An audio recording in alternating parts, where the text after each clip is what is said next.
दोस्तों शिवांश स्टडी के YouTube channel पे एक बार फिर से आपका बहुत बहुत स्वागत है। पॉलिटी की सीरीज चल रही है और आज पॉलिटी का 5वां वीडियो है। जी हाँ, और आज हम नागरिकता के बारे में, संविधान का भाग नंबर 2 के बारे में पूरी डिटेल से यहाँ पर चर्चा करने वाले हैं। तो वीडियो को शुरू से लेकर एंड तक जरूर देखिएगा। और आप सभी का पॉलिटी की सीरीज को इतना ज्यादा प्यार देने के लिए बहुत बहुत धन्यवाद। आपके कमेंट सेक्शन देखकर मुझे बहुत अच्छा लगता है और इसी से हमें आत्मविश्वास आता है कि मैं आपके लिए और भी जल्दी यहाँ पर वीडियो बहुत ही जल्दी आपके लिए लेकर आऊं। चलिए बिना टाइम गवाए वीडियो की शुरुआत करते हैं। भारतीय संविधान में हम चर्चा करने वाले भाग नंबर 2 अर्थात नागरिकता के बारे में। सबसे पहले हम इस शब्द के मतलब की चर्चा करते हैं कि आखिर नागरिक होता क्या है, नागरिकता कहते हैं किसको है। तो सबसे पहले एक बात आपको याद रखनी है कि जो नागरिकता है उसका शब्द का सबसे पहली बार प्रयोग, जी हाँ, नागरिकता शब्द का सबसे पहली बार जो प्रयोग है वो किसके द्वारा किया गया था? फिलोसोफर हुआ करते थे अरस्तु। जी हाँ, ये अरस्तु वही है जिन्होंने बायोलॉजी का जनक भी यहाँ पर कहा जाता है। तो अरस्तु वो व्यक्ति है जिसने सबसे पहले किस शब्द का प्रयोग किया था? नागरिकता शब्द का यहाँ पर क्या किया था? प्रयोग किया था। अब नागरिकता होता क्या है? नागरिकता की परिभाषा पर हम चर्चा करते हैं कि आखिर नागरिक कहते हैं किसको है। तो ध्यान दीजिए, अपने देश के द्वारा, अपने देश के द्वारा, देश के द्वारा नागरिकों को, अपने देश के द्वारा वहां पर रह रहे नागरिकों को कुछ विशेष प्रकार के, कुछ विशेष प्रकार के अधिकार दिए जाते हैं, कुछ विशेष प्रकार के अधिकार दिए जाते हैं। और इन्हीं अधिकारों को ये केवल किसको दिए जाते हैं? देश के नागरिकों को यहां पर दिए जाते हैं। देखिए, दो शब्द होते हैं एक्चुअल में। एक तो शब्द होता है नागरिक और एक शब्द होता है व्यक्ति। जी हाँ, अब एक जो व्यक्ति होता है, वो एक देश का तो क्या होता है? नागरिक होता है। बाकी बची हुई पूरी दुनिया के लिए वो एक सामान्य क्या होगा? व्यक्ति होगा। जैसे आप, अगर आप भारत के हो तो आप भारत के क्या कहलाएंगे? नागरिक कहलाएंगे। बची हुई पूरी दुनिया के लिए आप एक सामान्य क्या कहलाओगे? व्यक्ति यहां पर कहलाओगे। लेकिन मान लीजिए कोई अमेरिका का बंदा है तो वो अमेरिका का बंदा अमेरिका के लिए तो वहां का क्या होगा? नागरिक होगा। लेकिन अगर वो भारत भ्रमण पे आता है तो वो भारत का नागरिक नहीं कहलाएगा, वो भारत का एक सामान्य क्या कहलाएगा? व्यक्ति यहां पर कहलाएगा। तो अगर आप अपने देश के नागरिक हैं तो आपका देश आपको कुछ विशेष प्रकार की क्या प्रदान करता है? सुविधा प्रदान करता है। तो नागरिक वह विशेष व्यक्ति होता है जिसे अपने देश के द्वारा विशेष प्रकार की क्या दी जाती है? सुविधाएं यहां पर दी जाती है। अब वो कौन कौन से अधिकार है जो हमको नागरिक होने के रिटर्न में मिले हुए हैं? पहला, आपको भारत में वोट देने का अधिकार है। ये वोट देने का अधिकार हर किसी को नहीं होता है, केवल भारत के नागरिकों को प्राप्त है। दूसरा, आप भारत में चुनाव लड़ सकते हैं। चुनाव लड़ने का भी अधिकार हर किसी को प्राप्त नहीं है। चुनाव लड़ने का आपको देश में क्या अधिकार है? आप देश में बड़े बड़े पदों पर क्या हो सकते हैं? नियुक्त यहां पर हो सकते हैं। तो ये जो अधिकार है कि आपको भारत का नागरिक बनने के रिटर्न में यहाँ पर मिले हुए हैं। आप जब भी बड़े बड़े पद पढ़ेंगे, जैसे हम राष्ट्रपति पढ़ेंगे, हम प्रधानमंत्री पढ़ेंगे, वहां पर ये बात लिखी आएगी कि भारत का नागरिक होना चाहिए। पहली योग्यता में ही ये बात लिखी होती है। इसलिए वो व्यक्ति भारत का क्या होना जरूरी है? नागरिक होना यहाँ पर जरूरी है। तो नागरिकता वो विशेष प्रकार का व्यक्ति है जिसे अपने देश के द्वारा विशेष प्रकार की क्या मिलती है? सुविधाएं मिलती है। जैसे वोट डालने का अधिकार, चुनाव लड़ने का अधिकार और बड़े बड़े पदों पर नियुक्त होने का अधिकार भारत के किसको होता है? आपका नागरिक को यहाँ पर होता है। अब नागरिकता की जो चर्चा है वो भारत के संविधान के आर्टिकल 5 से लगाकर कहां तक की गई? आपका 11 तक की गई। याद कीजिए, हमने जब भाग नंबर 1 पढ़ा था तो भाग नंबर 1 में आर्टिकल 1 से लगाकर कहां तक चर्चा थी? 4 तक चर्चा थी। वहीं आर्टिकल 5 से लगाकर 11 तक चर्चा कौन से भाग की है? भाग नंबर 2 नागरिकता की चर्चा है। अब थोड़ा आगे बढ़ते हैं, एक सेकेंड।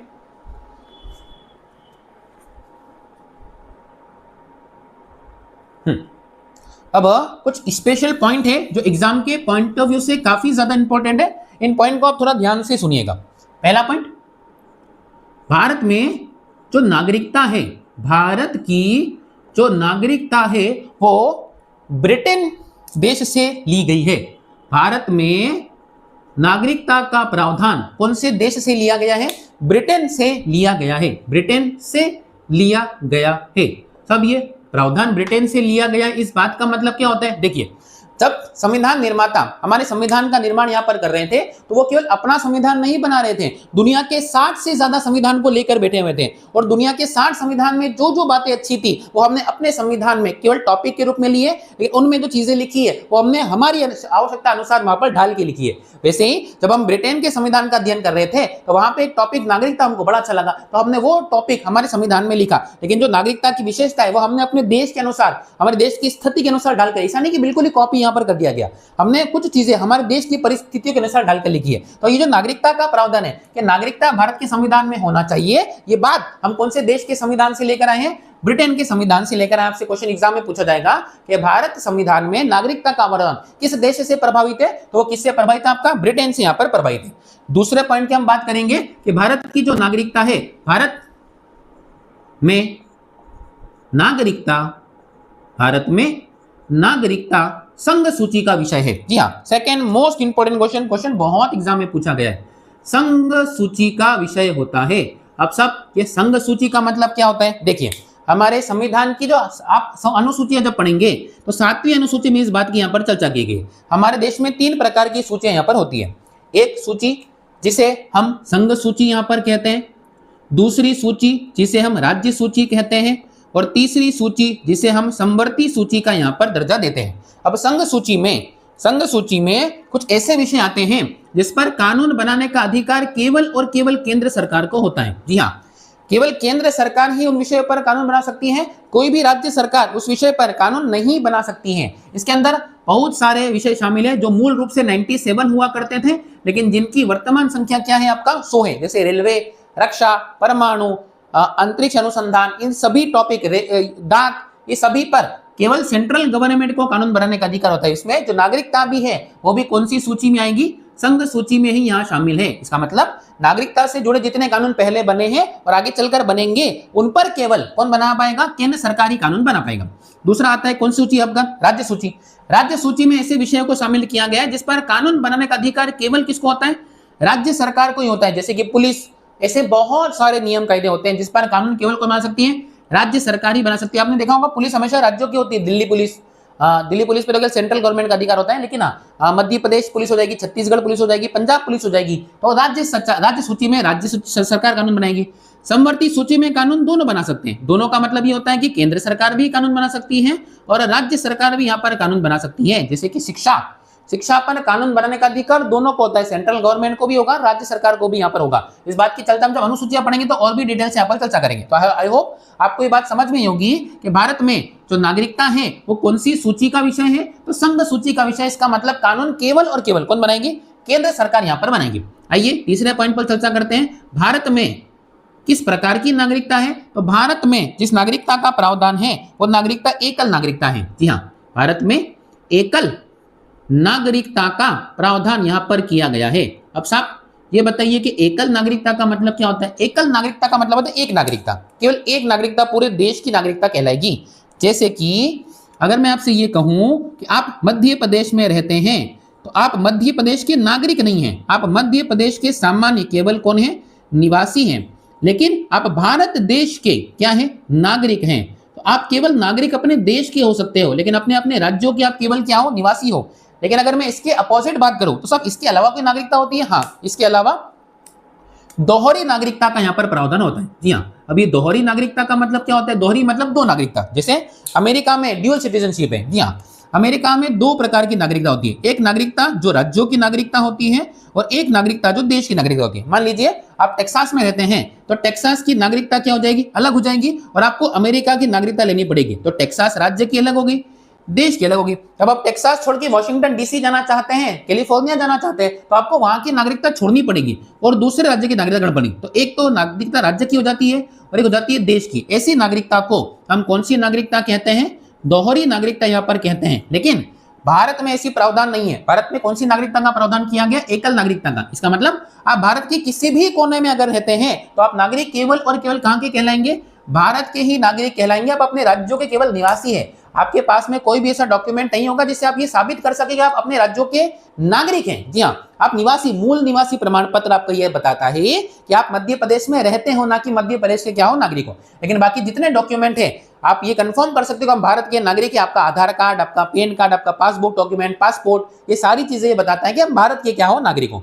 तीसरा लास्ट पॉइंट यहाँ पर आता है कि भारत में कुछ अधिकार है जो केवल भारत के नागरिकों को मिले हुए हैं। जैसे कि आर्टिकल 15, आर्टिकल 16, आर्टिकल 15, 16, अगला 19, अगला 29 और आर्टिकल 30।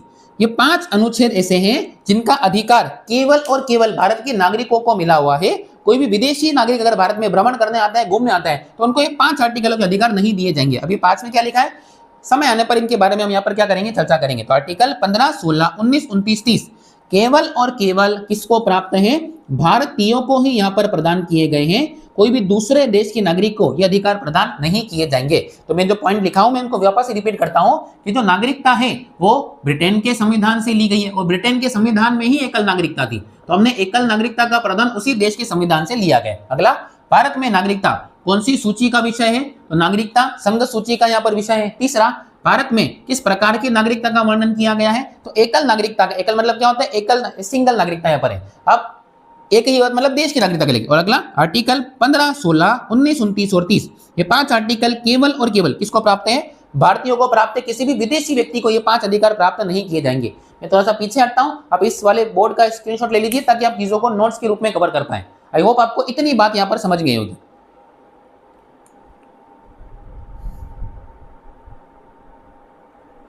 चलिए आगे बढ़ते हैं।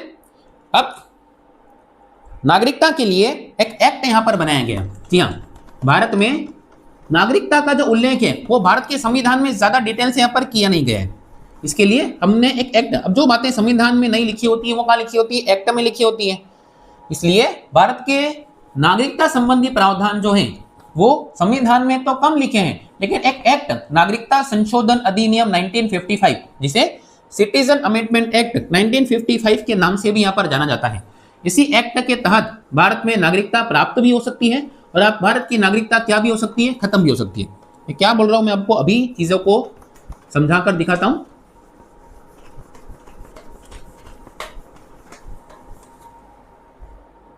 देखिए, मैंने आपको अभी बताया कि भारत में जो नागरिकता है उसका ज्यादा वर्णन संविधान में नहीं किया गया, लेकिन उसके लिए एक एक्ट बनाया गया। इस एक्ट का नाम हो जाएगा, इस एक्ट को नागरिकता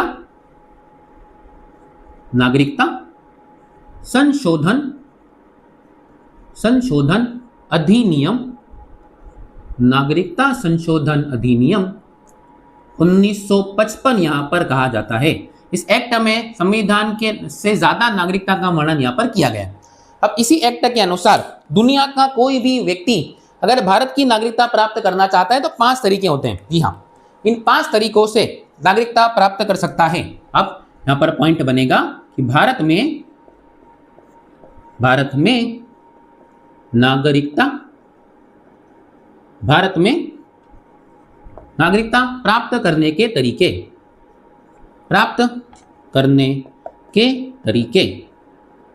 कितने तरीके हैं, कुल 5 तरीके हैं जिससे दुनिया का कोई भी व्यक्ति भारत की नागरिकता प्राप्त कर सकता है। आपको, हमको, सभी लोगों को इन्हीं 5 में से किसी इस तरीके से भारत की क्या मिली है, नागरिकता मिली है। 5 तरीके कौन कौन से, एक एक करके डिस्कस करते हैं, ध्यान से सुनिएगा।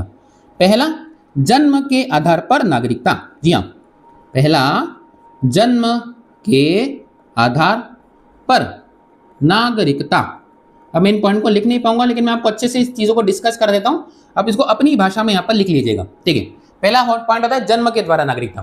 संविधान के लागू होने के बाद ऐसा व्यक्ति जिसका जन्म भारत की भूमि पर हुआ हो, संविधान के लागू होने के बाद एक ऐसा व्यक्ति जिसका जन्म कहां पर हुआ हो, भारत की भूमि पर हुआ हो, और भारत की भूमि पर जन्म होने के साथ साथ में आपके माता या फिर पिता दोनों में से एक कोई ना कोई क्या हो, भारतीय हो, तो आपको भारत की क्या मिल जाएगी, नागरिकता यहां पर मिल जाएगी। तो बहुत सिंपल सा तरीका है, जन्म के आधार पर नागरिकता। यदि कोई व्यक्ति अगर भारत की भूमि पर पैदा हुआ हो संविधान के लागू होने के बाद और आपके माता या पिता दोनों में से एक भारतीय हो, तो माता या पिता के बिहाफ पर उस व्यक्ति को भारत की क्या मिल जाएगी, नागरिकता। आप सभी को नागरिकता इसी बिहाफ पर मिली, हम सभी को भी नागरिकता जन्म के आधार पर ही यहाँ पर मिली हुई है। तो ये सबसे पहला तरीका यहाँ पर हो जाएगा नागरिकता प्राप्त करने का। दूसरा, नागरिकता इसमें 1986 में संशोधन यहाँ पर किया गया था। देखिए, पहले जब हमने 1955 में कानून बनाया था तो उस समय हमने केवल ये कह दिया था कि ऐसा व्यक्ति जिसका जन्म भारत की भूमि पर हो जाए वो भारत का नागरिक कहलाएगा। अब इस बात का गलत उपयोग किया गया पाकिस्तान के द्वारा। जी हाँ, पाकिस्तान के कई सारे लोग बिना परमिशन के तारों के नीचे से, बजरंगी भाईजान की तरह तारों के नीचे से भारत देश में घुस जाया करते थे और भारत देश में घुसकर अपनी पत्नियों को लोड करके भारत में छोड़ देते थे। अब भारत में छोड़ेंगे तो उसका बच्चा कहां पे हो जाएगा, भारत में। अब हमारे संविधान में तो ये लिखा है कि जिसका जन्म भारत की भूमि पर होगा वो भारत का नागरिक कहलाएगा। अब वो बच्चा भारत में हुआ, भारत का नागरिक बन गया और वो यहीं पर भारत की ट्रेनिंग लेता था, उसके बाद हमारे ऊपर पत्थर फेरता था, बम चलाता था। हमारी नींद खुली 1986 में और हमने नियम बना दिया, उसमें चेंज ये किया कि भारत की भूमि पर तो जन्म होना ही चाहिए, साथ ही आपके माता या पिता दोनों में से कौन होना चाहिए आपका? भारतीय। तब जाकर उसे भारत की क्या प्राप्त होगी? नागरिकता यहाँ पर प्रदान की जाएगी, ऐसे नागरिकता नहीं मिलेगी। अब दूसरा, मान लो जन्म भारत में नहीं हो पाया तो फिर वंश के आधार पर क्या मिलेगी? नागरिकता प्रदान की जाएगी। वंश के आधार पर क्या मिल जाएगी? नागरिकता यहाँ पर मिलेगी। अब वंश के आधार पर मतलब क्या होता है? मान लीजिए किसी बच्चे का जन्म भारत की भूमि पर नहीं हो पाया, कुछ भी रीजन हो सकता है, उसका माता पिता इंडिया में रहते ही नहीं हो, पिताजी की जॉब हो अमेरिका में, वहां काम करते हो, लेकिन इन नागरिक भारत के ही है, लेकिन वो बच्चे को भारत का नागरिक बनाना चाहते हैं, तो अब जन्म तो भारत में हुआ नहीं है, तो वो जन्म के आधार पर तो मिल नहीं पाएगी। लेकिन हाँ, अगर आपका जन्म भारत में नहीं हुआ है तो वंश के आधार पर आपके माता और पिता अगर भारतीय दोनों में से कोई है तो इसके बिहाफ पर भी उस बच्चे को भारत का क्या बनाया जा सकता है? नागरिक यहाँ पर बनाया जा सकता है। तो जितने भी भारत के लोग जो जॉब विदेशों में करते हैं उनके बच्चों को नागरिकता इसी बिहाफ पर दी जाएगी, वंश के आधार पर क्या मिल जाएगी आपको? नागरिकता यहाँ पर प्रदान कर दी जाएगी। आई होप आपको ये बात समझ में होगी। चलिए तीसरा पॉइंट जो लिखता है पंजीकरण के माध्यम से। जी हाँ, पंजीकरण के द्वारा नागरिकता। अगर कोई व्यक्ति पंजीकरण के द्वारा भारत की नागरिकता प्राप्त करना चाहता है तो उस व्यक्ति को लगातार भारत में 7 सालों तक निवास करना होता है। जी हाँ, लगातार 7 सालों तक भारत में क्या करना होगा? निवास करना होगा। भारत में निवास करना होगा और 7 सालों के बाद अगर उसका ट्रैक रिकॉर्ड ठीक रहा, किसी भी प्रकार की कोई भी गड़बड़ नहीं मिली, तो 7 सालों के बाद किसी भी व्यक्ति को पंजीकरण के माध्यम से भारत की नागरिकता यहाँ पर मिल सकती है। इस तरीके से ज्यादातर नागरिकता मिलती है विदेशी महिलाओं को। जी हाँ, मान लीजिए कि किसी विदेशी महिला का जो विवाह है वो भारत के किसी पुरुष से मान लीजिए हो जाता है, किसी विदेशी महिला का विवाह भारत के किसी पुरुष से हो जाता है, अब वो महिला ससुराल में आकर रहेगी तो भारत में रहेगी, अब उसको भारत की नागरिकता प्राप्त करने के लिए उसको कम से कम कितने सालों तक? 7 सालों तक भारत में निवास करना होगा। अगर वह महिला 7 सालों तक भारत में निवास कर लेती है तो वो भारत की क्या बन जाएगी? नागरिक। इसका सबसे बढ़िया उदाहरण आपको अभी देखने को मिलेगा सीमा हैदर जी। जी हाँ, सीमा हैदर जी ने विवाह कर लिया किससे? सचिन जी से। अब सचिन जी से अगर वो नागरिकता प्राप्त करना चाहती है भारत की, जैसे फिलहाल में वो भारत की नागरिक नहीं है क्योंकि उनको भारत में 7 साल नहीं हुए वर्तमान में, लेकिन वो भारत में रह रही है। जब 7 साल हो जाएंगे तो 7 साल के बाद वो अप्लाई कर पाएगी कि मैं लगातार 7 सालों से भारत में रह रही हूँ। उनका ट्रैक रिकॉर्ड चेक किया जाएगा, उनका ट्रैक रिकॉर्ड बिल्कुल ठीक रहा तो उनको 7 सालों के बाद भारत की क्या मिल जाएगी? नागरिकता। श्रीमती सोनिया गांधी जी, यहाँ राजीव गांधी जी इटली गए थे, इटली में उन्होंने सोनिया गांधी से विवाह किया, उनको भारत में लेकर आए और भारत के नागरिक बना दिया। ऐसे बहुत सारे लोग हैं जिनको नागरिकता कैसे मिल जाती है? पंजीकरण के माध्यम से यहाँ मिलती है, तो उसके लिए आपको 7 सालों तक भारत में निवास करना होता है। अगला चौथा तरीका आएगा सहकारिता के द्वारा। सब ये सहकारिता का मतलब क्या होता है? सहकारिता का मतलब ये होता है कि यदि भारत ने किसी क्षेत्र पर कब्जा कर लिया या कोई क्षेत्र भारत में आकर क्या कर गया हो? मिल गया हो। यदि कोई अर्जित भूमि भारत अर्जित कर लेता है, यदि किसी भूमि का भारत अर्जन कर लेता है या कोई भूमि आगे लेकर भारत में मिल जाती है तो वहां के जो लोग हो जाएंगे वो ऑटोमेटिकली भारत की कौन कहलाएंगे? नागरिक। इसका सबसे बढ़िया उदाहरण हम लगातार 3 क्लास से पढ़ रहे हैं, सिक्किम जो है वो पहले भारत का हिस्सा नहीं था, लेकिन सिक्किम को भारत का अर्जन कर लिया गया, सिक्किम ने भारत पे अधिकार कर लिया, सिक्किम आगे लेकर भारत में मिलने आया था। इस बात की चर्चा हम लास्ट वीडियो में कर चुके हैं। अब सिक्किम के जो लोग हैं वो सिक्किम में थोड़ी कहलाएंगे। अब जब सिक्किम भारत का है तो सिक्किम के नागरिक भी तो कहां के नागरिक बन जाएंगे? भारतीय नागरिक यहां पर कहलाएंगे। इसलिए सहकारिता के द्वारा अगर भारत किसी क्षेत्र पर कब्जा कर लेता है, कोई क्षेत्र भारत में आकर मिल जाता है तो वो क्षेत्र भी कौन कहलाएगा? आपका भारतीय यहां पर कहलाएगा। जैसे मैंने आपको बताया था इन फ्यूचर जब अभी हम हमारे छोरे पाकिस्तान पर कब्जा करेंगे तो पाकिस्तान के लोग पाकिस्तानी थोड़ी कहलाएंगे, पाकिस्तान के लोग क्या कहलाएंगे? पाकिस्तान से नाम हटाकर इनका सभी का नाम भारतीय लिस्ट में जोड़ दिया जाएगा, इसलिए ये सारे के सारे कौन कहलाएंगे? भारतीय कहलाना शुरू हो जाएंगे आपका। तो चौथा पॉइंट कौन सा हो जाएगा आपका? सहकारिता के द्वारा हो जाएगा। अब सबसे लास्ट पॉइंट आता है देशीकरण के माध्यम से। जी हाँ, देशीकरण के द्वारा नागरिकता। अब एक ऐसा व्यक्ति है जिसको इन किसी भी तरीके से नागरिकता नहीं मिल पा रही है, किसी भी तरीके से मतलब ना जन्म के द्वारा मिल पा रही है, ना वंश के द्वारा मिल पा रही है, ना पंजीकरण के द्वारा, ना सहकारिता द्वारा। तो अब ऐसे व्यक्ति को नागरिकता दी जाएगी कैसे? पंजीकरण के द्वारा। पंजीकरण के द्वारा नागरिकता प्राप्त करने के लिए आपको कम से कम 10 से 12 सालों तक भारत में निवास करना होता है। जी हाँ, कई कई किताबों में 10 साल लिखा है, कहीं 11 का साल लिखा है, तो हम एक एवरेज मान लेते 10 से 12 सालों तक भारत में आपको निवास करना पड़ेगा। दूसरा, भारत के संविधान के प्रति आपको आस्था रखनी पड़ेगी। और तीसरा, एक बात और बोली गई है कि हमारी 22 भाषाओं का वर्णन किया गया 8वीं अनुसूची में। इन 22 भाषाओं में से आपको एक भाषा को बोलना तथा लिखना यहाँ पर आना चाहिए। अगर ये सारे के सारे काम आप कर लेते हो और आप किसी विशेष ख्याति प्राप्त हो, आप विज्ञान में अच्छे हो, कला में अच्छे हो, तो आपको 10 सालों के बाद भारत का क्या बना दिया जाएगा, नागरिक बना दिया जाएगा। इससे कहा जाएगा देशीकरण के माध्यम से क्या हो जाएगी, नागरिकता। इन चीजों को अपन वापस से रिकॉल करते हैं। भारत में अगर कोई व्यक्ति दुनिया का कोई भी व्यक्ति अगर भारत की नागरिकता प्राप्त करना चाहता है तो कुल मिलाकर 5 तरीके ऐसे हैं जिससे वो भारत का नागरिक बन सकता है। पहला, जन्म के द्वारा नागरिकता, ऐसा व्यक्ति जिसका जन्म कहां पर हो गया हो, भारत की भूमि पर हो गया हो, भारत का कौन कहलाएगा, नागरिक कहलाएगा। अगला, वंश के आधार पर नागरिकता, अगर कोई भी व्यक्ति का जन्म इंडिया में नहीं हो पाया लेकिन उसके माता पिता भारतीय, तो माता पिता के बिहाफ पर वो भारत का नागरिक बन सकता है। सानिया मिर्जा का लड़का, शिखर धवन का लड़का, तो ये सभी को वंश के आधार पर भारत की नागरिकता मिल सकती है अगर वो चाहते हैं तो। तीसरा आता है पंजीकरण के माध्यम से। पंजीकरण के माध्यम से यदि कोई व्यक्ति लगातार 7 साल भारत में रह लेता है, कोई विदेशी महिला भारत में आकर भारत के पुरुष से विवाह करती है तो उसको भारत की नागरिकता मिल जाएगी। कितने सालों बाद, 7 सालों बाद भारत की नागरिकता मिल जाएगी। उदाहरण मैंने अभी बताया आपको, सीमा हैदर जी इसका सबसे प्रख्यात एग्जाम्पल हो जाएगा। अगला कौन सा जाएगा आपका, सहकारिता के द्वारा। सहकारिता मतलब भारत अगर किसी क्षेत्र पर कब्जा कर लेता है या कोई क्षेत्र भारत में आकर मिल जाता है तो वहां के जो लोग होंगे वो ऑटोमेटिकली भारत के कौन बन जाएंगे, आपके नागरिक यहाँ पर कहलाएंगे। तो इसे हम कहेंगे किसके माध्यम से नागरिकता मिल जाएगी, सहकारिता के माध्यम से नागरिकता मिलेगी। और 5वां तरीका देशीकरण के माध्यम से। यदि आप कला, साहित्य, विज्ञान में विशेष रुचि रखने वाले लोग हैं तो ऐसे लोगों को भारत अपनी नागरिकता प्रदान करता है खुशी खुशी, लेकिन इसके लिए आपको लगभग 10 से 12 सालों तक भारत में निवास करना पड़ेगा। और 22 भाषाओं में से भारतीय संविधान की 8वीं अनुसूची में 22 भाषाओं का वर्णन किया गया है। उन 22 भाषाओं में से एक भाषा आपको बोलनी आनी चाहिए, तो उसके बाद हम भारत का नागरिक यहाँ पर बन सकते हैं। आई होप आपको ये 5 तरीके यहाँ पर समझ में आए होंगे।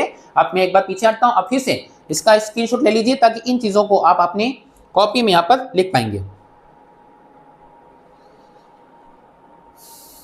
और चीजों को कृपा करके हाथों हाथ ही रिकॉल करना है आपको, बाद में चीजें रिकॉल नहीं होगी, बाद में कुछ नहीं होता है, बाद में केवल पछतावा बचेगा। इसलिए जितनी जल्दी, जितनी हाथों हाथ चीजें पढ़ते रहेंगे उतना ही आपके लिए बहुत ही अच्छा यहाँ पर रहेगा। चलिए, आई होप आपको ये 5 बातें पॉइंट यहाँ पर समझ में आए होंगे। अब फिर से आगे बढ़ते हैं। अब व्हाइट बोर्ड में सबसे बड़ी समस्या की चीजें लिखना पड़ती है, ये चीजों को रफ करना पड़ता है, इसमें बहुत टाइम वेस्ट होता है। आप लोग थोड़ा सा सपोर्ट कीजिए, जितनी वीडियो है उसको, सारी वीडियो को पूरी देखा कीजिए। हम बहुत जल्दी में आपके लिए स्मार्ट बोर्ड की व्यवस्था करवा दूंगा, लेकिन उसके लिए आपका सपोर्ट बहुत आवश्यक है मुझे। जैसे ही स्मार्ट बोर्ड आ जाएगा तो आपके लिए पढ़ाई और भी ज़्यादा मज़ेदार बन जाएगी। मैं बहुत ही यूनिक तरीके से चीज़ों को डिजिटल तरीकों से आपको पढ़ाऊंगा, इससे आपको चीज़ें याद रखने में बहुत ज़्यादा आसानी होगी। और ये जो चीज़ें मैं लिखूंगा वो चीज़ें नोट्स के रूप में, PDF के रूप में आपको प्रोवाइड करवा दूंगा। तो इसके लिए मुझे आपका साथ की बहुत आवश्यकता है, तो प्लीज़ सपोर्ट लगातार बने रखिएगा। चलिए आगे चर्चा करते हैं। अब ये तो हो गया नागरिकता को प्राप्त करने के तरीके। अब मैं आपसे बात करता हूं नागरिकता समाप्त होने के तरीके। जी हाँ, जरूरी नहीं है कि अगर एक बार आप भारत के नागरिक बन जाते हो तो आप नागरिक बने रहोगे। नागरिकता खत्म होने के या समाप्त होने के भी तरीके हैं। और नागरिकता समाप्त होने के कितने तरीके हैं? 3 तरीके। एक बार एग्जाम में क्वेश्चन आया था कि भारत की नागरिकता कितने प्रकार से प्राप्त हो सकती है, तो आंसर था 5, जिसे मैंने लास्ट में बताया था। तो वैसे आपको याद रखना है, अगर वो क्वेश्चन पूछ लिया तो हो सकता है क्वेश्चन ये पूछ लिया जाए। इसलिए अब नागरिकता समाप्त होने के तरीकों पर हम चर्चा करते हैं कि भारत की नागरिकता कितने तरीके से समाप्त हो सकती है। चलिए, पहला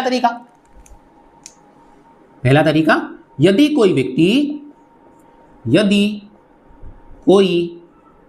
व्यक्ति किसी दूसरे देश की नागरिकता ग्रहण कर ले, किसी दूसरे देश की नागरिकता को ग्रहण कर लेता है, दूसरे देश की नागरिकता को ग्रहण कर लेता है।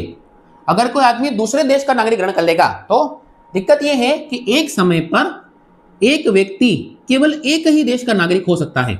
आप एक समय पर 2 देशों के नागरिक नहीं हो सकते। अगर आपने दूसरे देश की नागरिकता ग्रहण करी तो आपकी भारत की नागरिकता खत्म हो जाएगी। आर्टिकल नंबर 10 में यही लिखा हुआ है। इसलिए यदि कोई व्यक्ति दूसरे देश का नागरिक बन जाता है तो यहां से हम भारत की नागरिकता क्या कर देंगे? खत्म कर देंगे। तो पहला तरीका ये हो गया। दूसरा तरीका, यदि कोई व्यक्ति अपनी स्वेच्छा से भारत की नागरिकता का त्याग कर दे, अपनी स्वेच्छा से भारत की नागरिकता का क्या कर देता है? त्याग कर देता है। अगर वो भारत की नागरिकता छोड़ देगा तो हम उसकी नागरिकता खत्म कर देंगे। ऑब्वियस बात है, आगे लेकर छोड़ के जा रहे हैं तो कोई दिक्कत ही नहीं है हमको इसमें। तीसरा, केंद्र सरकार निम्नलिखित कारणों से आपकी नागरिकता क्या कर सकती है? छीन सकती है। अब कब छीन सकती है, इसके अंदर कुछ पॉइंट आएंगे, जैसे कि पहला, अगर आपका नाम देश विरोधी गतिविधियों में पाया गया है, अगर आपका नाम देश विरोधी गतिविधियों में पाया गया है, आप कोई ऐसी हरकत करते हुए पाए गए जिससे हमारे देश की एकता, अखंडता, शांति भंग करने का प्रयास किया जा रहा है, तो भारत सरकार आपकी नागरिकता समाप्त कर सकती है। सजा तो मिलेगी ही मिलेगी, आगे चलकर आपकी नागरिकता को भी खत्म कर दिया जाएगा।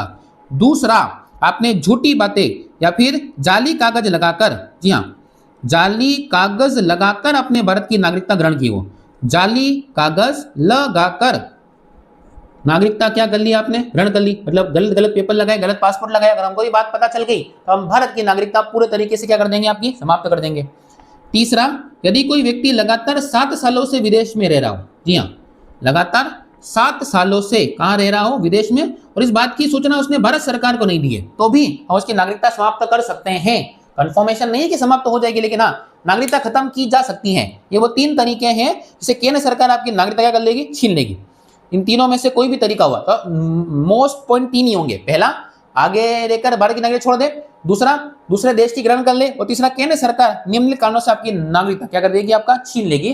तो ये हो गए नागरिकता प्राप्त करने के 5 तरीके, और ये हो जाएंगे नागरिकता को छीनने के या समाप्त करने के 3 तरीके। चलिए, हमने नागरिकता प्राप्त करने के तरीके पढ़ लिए, हमने नागरिकता को खोने के तरीके पढ़ लिए। अब हम बात करते हैं भारत के आर्टिकल्स के बारे में, अनुच्छेद। अब ये जो अनुच्छेद है वो ज्यादा रिलेवेंट नहीं है, क्योंकि अनुच्छेद उस समय के हिसाब से यहाँ पर बनाए गए थे। देखिए, दिक्कत यह है कि जब भारत आजाद हुआ तो आजाद तो हुआ, लेकिन उसके साथ एक समस्या भी थी, भारत का विभाजन भी हो चुका था।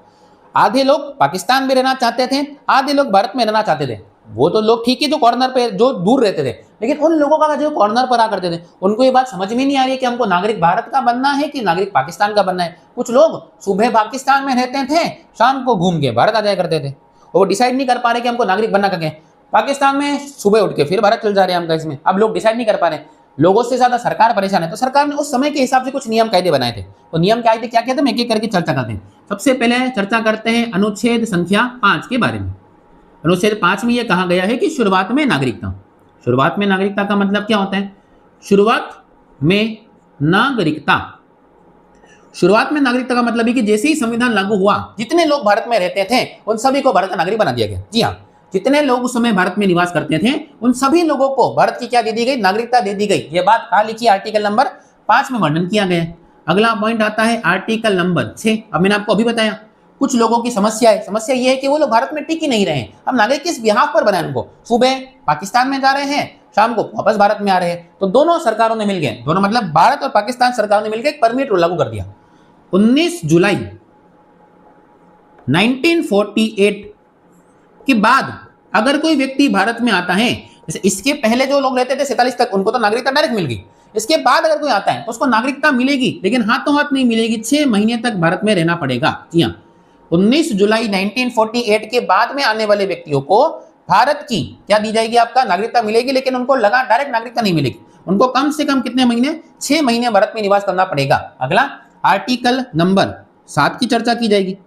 आर्टिकल 7 में यह कहा गया कि जो व्यक्ति विदेश घूमने गया है, नहीं, वो व्यक्ति जो पहले नागरिक कहाँ का था, भारत का, वो किसी भी कारणों से कहाँ चले गया हो, पाकिस्तान चले गया हो, मान लो उसका जॉब वहां था, उसकी फैमिली वहां थी, वो किसी भी, लेकिन पाकिस्तान ने अपना असली रूप दिखाना शुरू किया और व्यक्ति पुनः कहां पर आ गया, भारत में आ गया।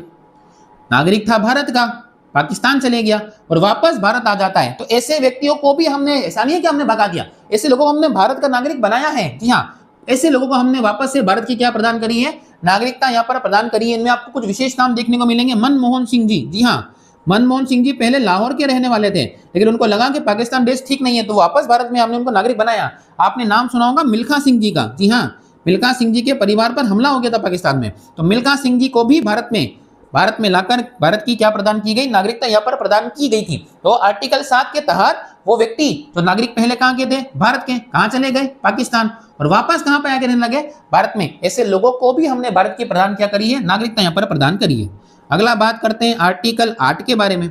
आर्टिकल 8 में लिखा गया है कि भारत से विदेश नौकरी करने वाले या फिर घूमने फिरने जाने पर, नौकरी करने वाले और घूमने फिरने जाने पर भारत की नागरिकता क्या नहीं होगी, खत्म नहीं होगी। जी हाँ, अगर आप विदेश में काम करने जाते हो या वो घूमने के जाते हो, ऐसा नहीं है कि हम घूमने गए हम भारत की खत्म कर देंगे, ऐसा बिल्कुल नहीं होगा।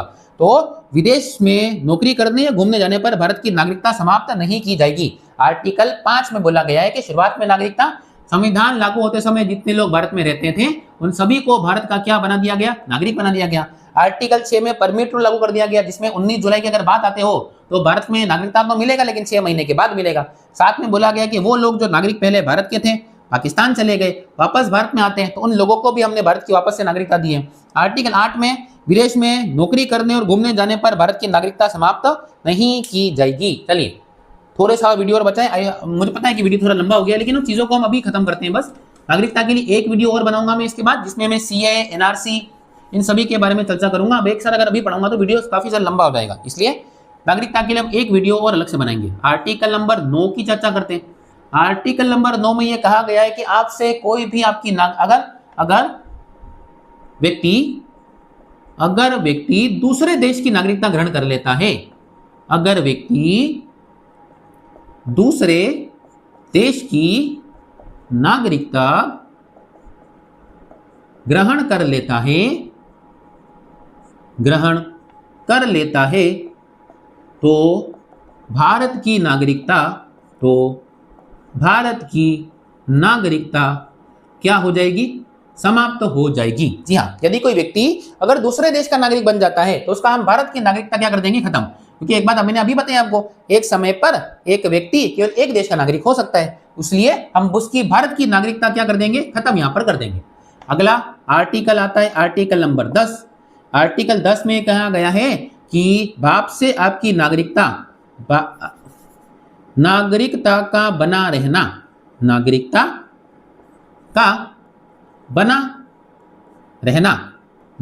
का बना रहने का मतलब होता है आपसे आपकी नागरिकता कोई नहीं छीन सकता। सरकार तक को अधिकार नहीं है कि आपकी नागरिकता छीन ले, लेकिन शर्त यह है कि आपने कोई भी ऐसा काम नहीं किया गया जिससे देश को क्या पहुंचे, नुकसान पहुंचे। अगर ऐसा कुछ भी पाया गया तो फिर सरकार आपकी नागरिकता छीन लेगी। लेकिन आप बहुत सज्जन आदमी हैं, आप कुछ नहीं करते, देश में बहुत सामान्य तरीके से रहते हैं, अपनी जीविका चलाते हैं, तो आपसे नागरिकता कोई नहीं छीन सकता, आपकी नागरिकता जीवन पर्यंत बनी रहेगी। यही बात आर्टिकल नंबर कहां देखने को मिलती है, 10 में मिलती है। और आखिरी आर्टिकल जो नागरिकता से जुड़ा है आर्टिकल 11। नागरिकता से जुड़े जितने भी कानूनों का निर्माण किया जाएगा वो कानून बनाने की शक्ति हमें आर्टिकल कौन देता है, 11। नागरिकता से जुड़े जितने भी कानून है, एनआरसी बना है, एनपीआर बना है, सीएए बना है, जितने कानून है और आगे भी बनेंगे, वो कानून बनाने की शक्ति हमको कौन सा आर्टिकल देता है, आर्टिकल 11 के तहत हमको शक्ति प्रदान होती है। तो आई होप आपको आर्टिकल 5 से लगाकर 11 तक के आर्टिकल समझ में आए होंगे। मैं थोड़ा पीछे हटता हूं तो आप इस बोर्ड का स्क्रीनशॉट ले लीजिए ताकि आप नोट्स बना पाए बहुत आसानी से। चलिए आज की वीडियो को यही समाप्त करते हैं। अभी नागरिकता टॉपिक खत्म तो नहीं हुआ है लेकिन अब वीडियो काफी ज्यादा बड़ा हो जाएगा, तो मैं इसके लिए एक वीडियो और आपके लिए लेके आऊंगा जिसमें हम नागरिकता के जुड़े जितने अदर फैक्ट हैं, सीए, एनआरसी, ओवरसीज सिटीजन क्या होता है, एनआरआई क्या होता है, पासपोर्ट क्या होता है, वीजा क्या होता है, राष्ट्रमंडल खेल क्या होते हैं, इन सब के बारे में एक सेपरेट वीडियो में यहाँ पर चर्चा करेंगे। आई होप आपको वीडियो पसंद आया होगा। अगर आप अभी तक वीडियो देख रहे हैं तो प्लीज वीडियो को लाइक कीजिए, चैनल को सब्सक्राइब करना बिल्कुल मत भूलिएगा। मिलते हैं अगली वीडियो में, तब तक के लिए जय हिंद।